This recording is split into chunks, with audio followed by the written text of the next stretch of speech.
নমস্কাৰ। কেনে আছে আপোনালোক? বহুদিন আপোনালোকৰ মাজলৈ আহিব পৰা নাই, ক্ষমা কৰিব।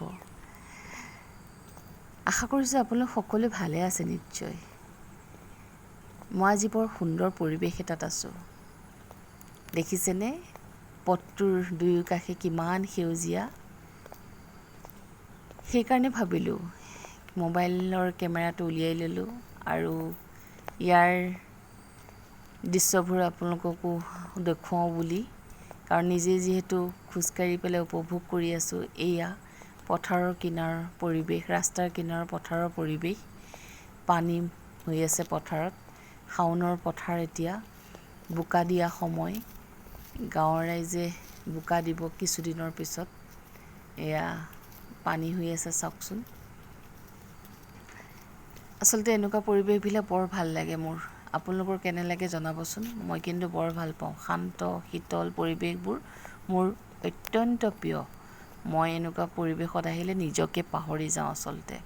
একো কথা ক'বলৈ মন নাযায়, বাছ কেৱল যেন উপভোগ কৰিম আৰু মনে মনে থাকিম। কিন্তু এতিয়া ঘৰত আহি মই যিহেতু ৰেকৰ্ড কৰি আছোঁ, আপোনালোকক দেখুৱাই আছোঁ, কৈ আছোঁ কথাখিনি। আপোনালোকেও নিশ্চয় উপভোগ কৰিছে, ভাল পাইছে। গাঁৱৰ পৰিৱেশ এটা, কোনো গাড়ী ঘোঁৰাৰ ভিৰ ভাৰ নাই। শান্ত শীতল পৰিৱেশ আৰু দুয়োকাষে সেউজীয়া আৰু সেউজীয়া।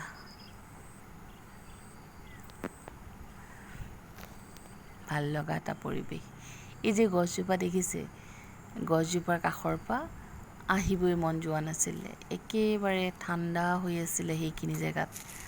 শীতল বতাহ এটা গাত লাগি যায় আৰু পিছফালে এটা পুখুৰী।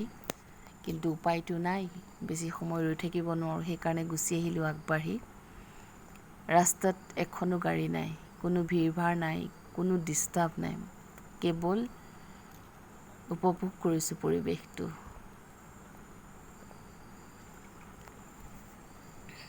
আপোনালোক সকলো ভালে থাকিব।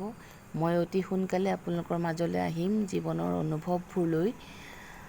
আৰু এইকেইদিন আহিব পৰা নাই যে ক্ষমা কৰিব। আকৌ চাওকচোন পৰিৱেশটো কিমান সুন্দৰ।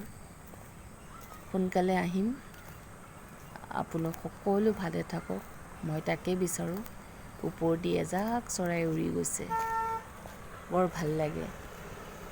মুকলি আকাশ ওপৰত।